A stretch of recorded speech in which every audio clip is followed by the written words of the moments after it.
Se realizó en Buenos Aires el Foro por los Presos Políticos de América, organizado por la Liga Argentina por los Derechos del Hombre. Ya dedicamos nuestro programa anterior a lo que allí se dijo sobre la situación de hombres y mujeres encarcelados por motivos políticos en varios países de la región. Pero hoy vamos a centrarnos en nuestro país y en el análisis del Estado de Derecho, de los derechos humanos y de casos de absoluta actualidad que se trataron en este importante encuentro. Comenzamos entonces por una visión precisa e interesante del doctor Gerardo Echeverri sobre la controvertida figura del arrepentido. Hace más de 100 años se comenzó con los distintos avances que llevaron a lo que se llama policía científica o investigación criminal o criminalística. ¿Qué quiere decir esto? Que con la aplicación de los avances en distintas ramas de las ciencias, empezó a investigarse de una manera que ya no era la simple confesión de la persona imputada o de alguno de sus cómplices, sino la búsqueda de elementos que hubieran quedado y que permitieran reconstruir el hecho con cierta objetividad. Lamentablemente, en los últimos años, hay un retroceso cada vez más fuerte hacia los antiguos métodos inquisitoriales, donde lo que se busca en lugar de pruebas científicas son las confesiones, el quiebre de las personas para decir lo que los jueces quieren oír y todas esas cosas. Quiere decir que evidentemente no se está yendo para adelante, sino para atrás. En el caso argentino, además, en algunos lados se los llama delatores premiados o cosas por el estilo, pero eso en Argentina tiene un contenido peyorativo muy fuerte. Entonces a alguien se le ocurrió ponerle el nombre de arrepentido y parece que es alguien que reconoce que hizo algo malo y trata de enmendar eso malo que hizo. Entonces hasta ese contrabando nos meten con esta figura. Creo que hay que separar dos cosas fundamentales.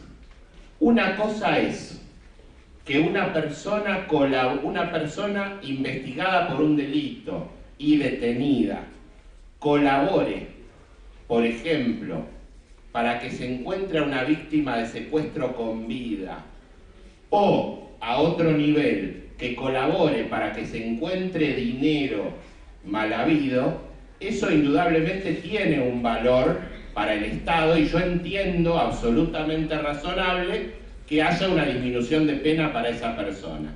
Pero de ahí a pensar que la declaración de esa persona contra otra persona pueda ser usada como prueba fundamental en contra de esta segunda persona, hay un trecho enorme. En el caso del llamado arrepentido, ¿cuál es la verdadera práctica? Se detiene a una persona o se la amenaza con detención. Si está detenida le dicen que si no dice determinadas cuestiones, que los investigadores siempre tienen claro qué es lo que quieren oír, si no dice eso no lo van a liberar, o que si no dice eso lo van a mandar a una cárcel común, y en consecuencia lo que se busca en realidad es quebrar la voluntad de la persona detenida para que diga lo que los investigadores quieren oír. Algo muy parecido a una tortura. En la Argentina primero se metió contra el narcotráfico, el arrepentido. ¿Alguien conoce que eso haya servido para realmente en alguna investigación llegar a algo serio? No, nadie. Ahora bien, después lo fueron ampliando para otros delitos, trata de personas y otros delitos más. Y finalmente, en una ley del año 2016, lo siguieron ampliando y ahora vale para un montón de cosas esta figura del arrepentido. Pero reitero, es una figura que no es una investigación real. El arrepentido es un fiscal o un juez o los dos juntos que aprietan a la persona detenida o a punto de ser detenida para conseguir que les diga lo que quieren, no es otra cosa. ¿Para qué se ha usado en este último tiempo el arrepentido en los países de América del Sur, por ejemplo?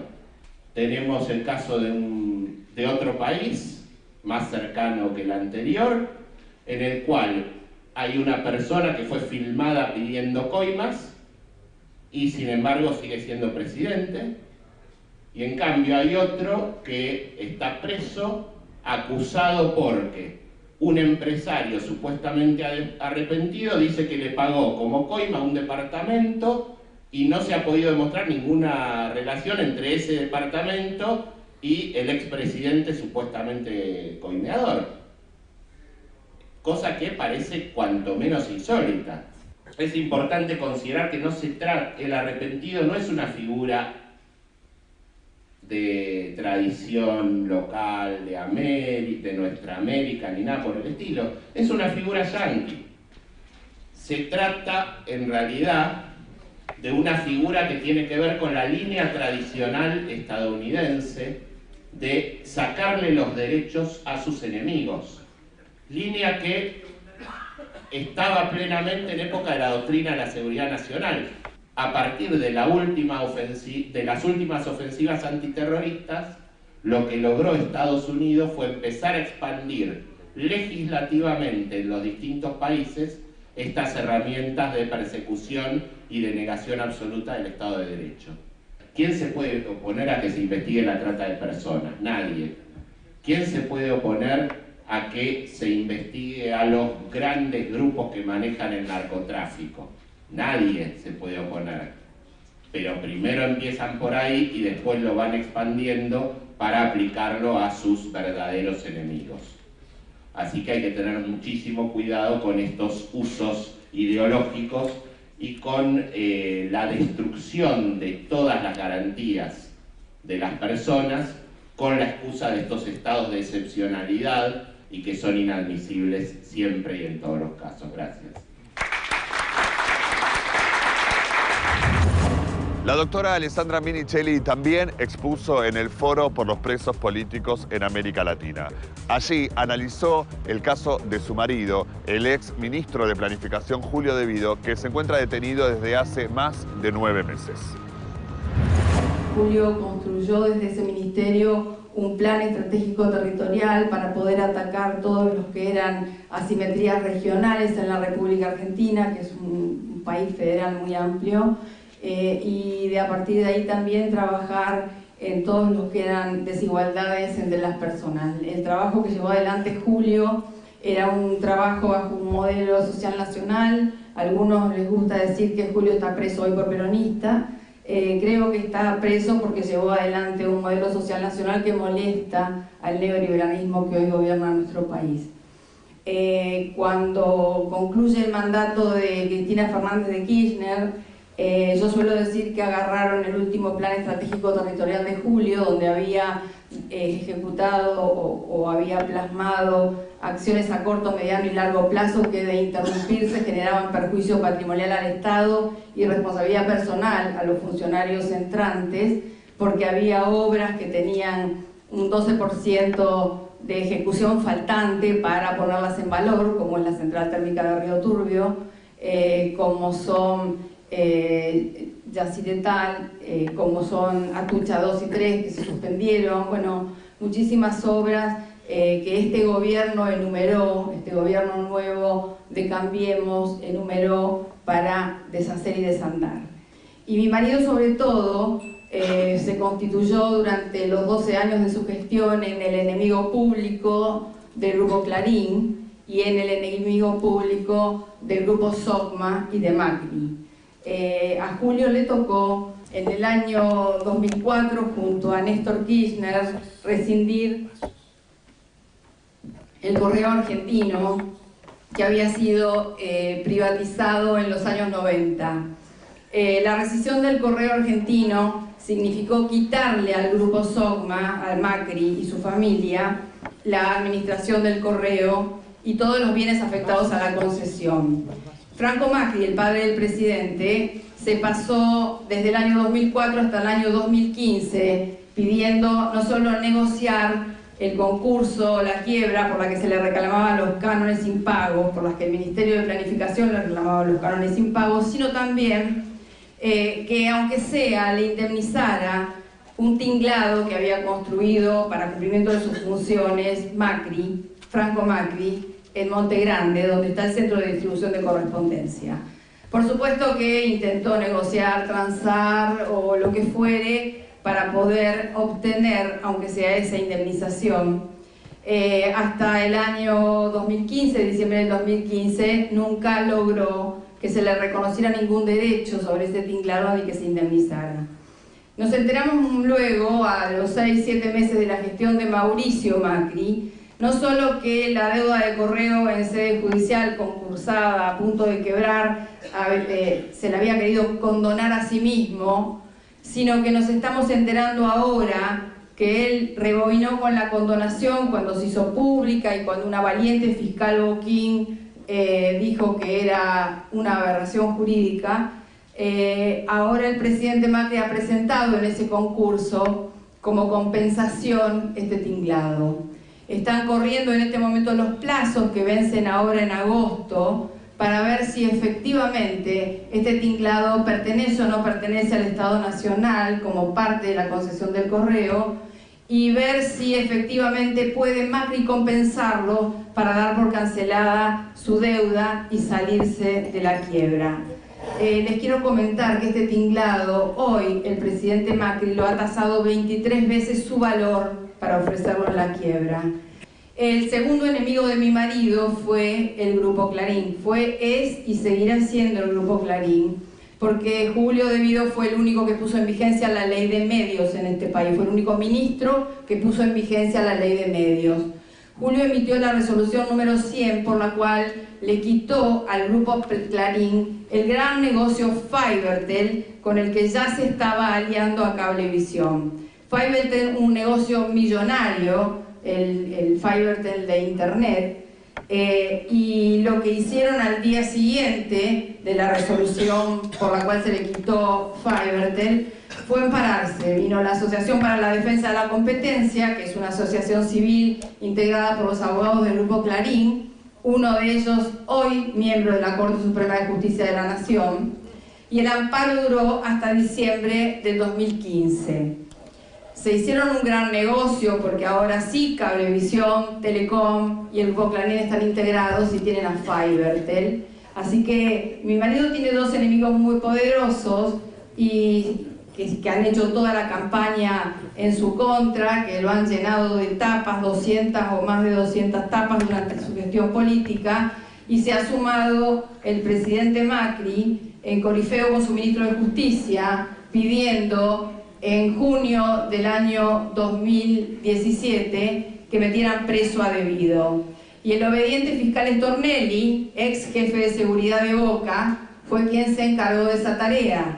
El fiscal Stornelli consiguió en una causa que se llama ICRT, es una causa en la que mi marido en el año 2008 firmó un convenio marco con la Universidad Tecnológica Nacional, como lo firmó con todas las universidades nacionales, porque el presidente Kirchner, cuando se hizo cargo del gobierno, dijo basta de consultoras privadas asesorando al Estado, que vengan las universidades públicas a prestar asistencia técnica. Mi marido firmó convenio, como muchos otros ministros, con todas las universidades nacionales y le inventaron que por haber firmado con la Universidad Tecnológica Nacional un convenio marco, él tenía responsabilidad por alguna rendición de cuentas que posiblemente no estuviera clara, y aparte porque la Universidad Tecnológica Nacional en el año 2012 había creado una fundación que se hacían de un porcentaje para becas,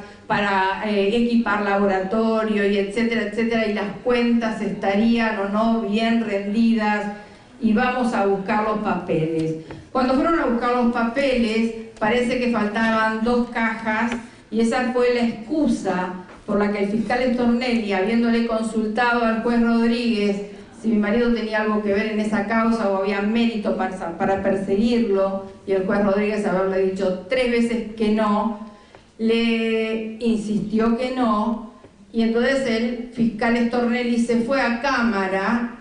La Cámara decidió que como faltaban 2 cajas, De Vido podía estar entorpeciendo la investigación porque además era presidente de la Comisión de Energía de la Cámara de Diputados, entonces urgente había que pedir el desafuero y ponerlo preso. Resulta que esas 2 cajas que faltaban las había retirado una diputada del Parla Sur, que a su vez era la esposa del vicepresidente de la Comisión de Energía, el diputado por Santa Cruz, Eduardo Costa, hoy senador, y estaba siendo mostrada por él y por el interventor de ICRT en un programa de televisión. Con esta mentira se inicia la causa por desafuero a Julio, vuelvo a decir, contra la pared, los legisladores también, muchos de ellos escudándose en Julio De Vido, y si va él, que es el más cabezón de todos, escondámonos atrás de él, para que no miren a ninguno de nosotros y no nos carpeteen. Y de esa forma fue como incumpliendo la ley de desafuero, desaforaron a Julio y está preso. Julio lleva 9 meses preso en Marcos Paz, una cárcel de máxima seguridad, en condiciones lamentables. Pero vengo acá a pedir libertad por todos los compañeros presos políticos y vengo a pedir y a exigir libertad por mi marido.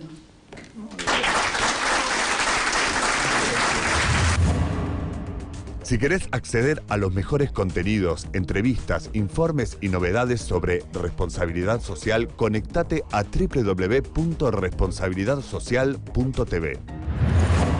Ya salió Fonres RS, revista mensual dedicada a la responsabilidad social empresaria. En este número, blockchain, la tecnología que está revolucionando el mundo ahora con impacto social.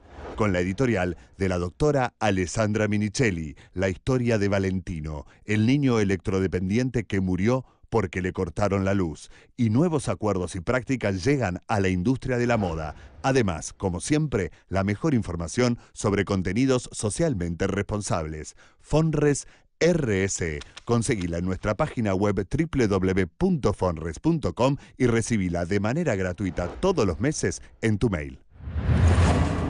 El abogado constitucionalista Eduardo Barcesat también fue parte del Foro por los Presos Políticos de América.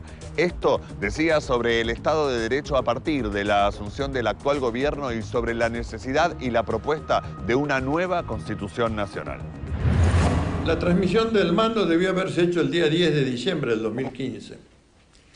Y en una jugada en que se implica al Poder Judicial de la Nación, yo no sé si con recurso al calendario azteca o maya, pero sacaron la conclusión de que el mandato debía concluir el día 9, nombrar un presidente provisional por un día como medida cautelar y hacer que el acto de asunción del mando sea del gusto y paladar de quien iba a recibir la banda presidencial.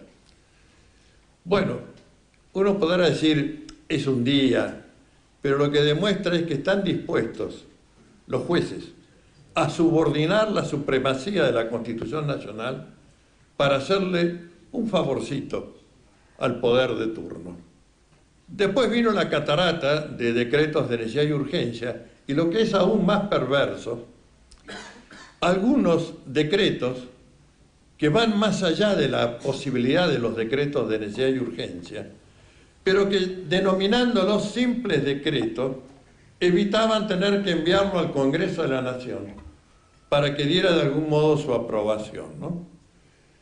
Entre esos está uno que la Liga le ha costado su sudor y lágrimas, que fue el decreto de emergencia en seguridad interior, que modifica figuras penales y de procedimiento penal y que introduce a las fuerzas de seguridad en la prevención y represión de estos delitos que se considera pueden afectar la seguridad interior. Y como no les bastó con que la nómina de 45, agregaron una clausulita más que dice o cualquier otro que a criterio de la autoridad pueda afectar la seguridad interior. Luego vino el tema de la negociación con los fondos buitre. Pero lo más repugnante, inmundo y asco en lo que hace a la deuda externa contraída por este gobierno está en que no solo, como toda la deuda externa nuestra, está sometida a ley y jurisdicción extranjera, sino que la Argentina, este gobierno, ha renunciado a la inmunidad soberana sobre los bienes del artículo 236 del Código Civil y Comercial. Claro, dicho así, a nadie le puede llamar la atención. ¿Qué es el artículo 236 del Código Civil y Comercial? el conjunto de las riquezas y recursos naturales que habitan el territorio de la nación argentina. Es decir, que se ha puesto en garantía del repago de una deuda impagable al conjunto de nuestras riquezas y recursos naturales. Y para hacerlo todavía más repugnante el tema, la Argentina renuncia a todo pedido de baja de la tasa de interés, de recomposición de deuda, de discusión de legitimidad o pedido de prórroga para el pago de la deuda. Renunciamos a todo. No cabe duda que hay un derrumbe económico que tiene sus aristas más dolorosas para el pueblo de la nación en los despidos, en el proceso inflacionario imparable y en los tarifazos. ¿No? Y esto es particularmente indignante porque, de acuerdo a la cláusula de consumidores y usuarios de la Constitución Nacional, incorporada en la Reforma del 94, consumidor y usuario merecen un trato digno y un precio justo. Toda esta situación nos ha llevado a pensar dos iniciativas, una de coyuntura y otra de, espero, no más que mediano plazo. La de coyuntura es el pedido de juicio político contra el presidente de la Nación Argentina, jefe de gabinete de ministros, todos los ministros de gabinete y los ministros de la Corte Suprema de Justicia de la Nación. La iniciativa de largo aliento, y que voy a tratar de dar un boceto y su fundamento, es la de una nueva Constitución, ¿no? Y lo decimos con convicción, que todo esto que se está padeciendo sobre endeudamiento, sobre fuga de capitales, tarifazos, inflación, etcétera, recupero de las empresas de capital nacional, requiere de una nueva Constitución. Me voy a permitir terminar la exposición con una lectura al proyecto de preámbulo que hemos redactado, porque de alguna manera da una idea de hacia dónde apuntamos totalizador.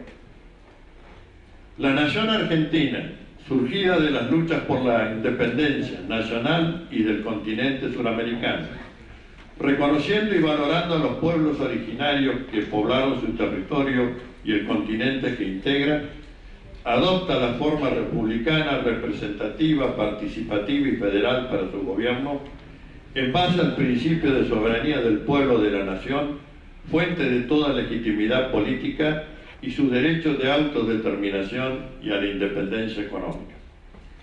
La nación argentina es multiétnica, respetuosa del pluralismo cultural y de creencias, con igualdad para todos sus habitantes, fundada en una justa distribución de la riqueza y de la capacidad para el acceso y satisfacción de los derechos humanos, civiles y políticos, y económicos, sociales y culturales. La nación argentina es un Estado social de derecho, respetuoso de la paz entre las naciones y del principio de no injerencia en las cuestiones internas de los Estados. No habrá en su territorio armas de destrucción nuclear o masiva, ni bases militares de potencias extranjeras. La nación argentina, consecuente con la lucha y aspiraciones de los libertadores del continente suramericano, propicia la unidad e integración política, económica, social y cultural de los pueblos del continente. La nación argentina ejerce su soberanía, la que se asienta en su territorio continental, el de las Islas Malvinas y del Atlántico Sur y sector antártico. Ejerce dominio pleno, imprescriptible e irrenunciable sobre dicho territorio, así como sobre el mar territorial y el espacio aéreo sobre el territorio continental de las islas, sector antártico y mar territorial. El plano que demarca la soberanía territorial de la nación argentina es de uso obligatorio en toda la administración pública y en la enseñanza, pública o privada, en todos sus niveles. Los símbolos de la nacionalidad son la bandera argentina, el escudo nacional y el himno nacional generados en su decurso histórico. Es deber y compromiso del gobierno federal, de los gobiernos de las provincias, de la Ciudad Autónoma de Buenos Aires y de los municipios, la defensa y resguardo de la soberanía política, la independencia económica y la justicia social. Ello para todos los seres humanos de buena voluntad que habiten o quieran habitar el territorio nacional argentino. Casos de hombres y mujeres encarceladas en Jujuy, mucho menos conocidos que el de Milagro Sala, y de líderes o militantes del pueblo mapuche como Facundo Jones Wala, también fueron tema de este Foro por los Presos Políticos de América. A estos y otros casos vinculados al estado de la justicia y los derechos humanos vamos a dedicar nuestro próximo programa. Los esperamos y gracias por habernos acompañado.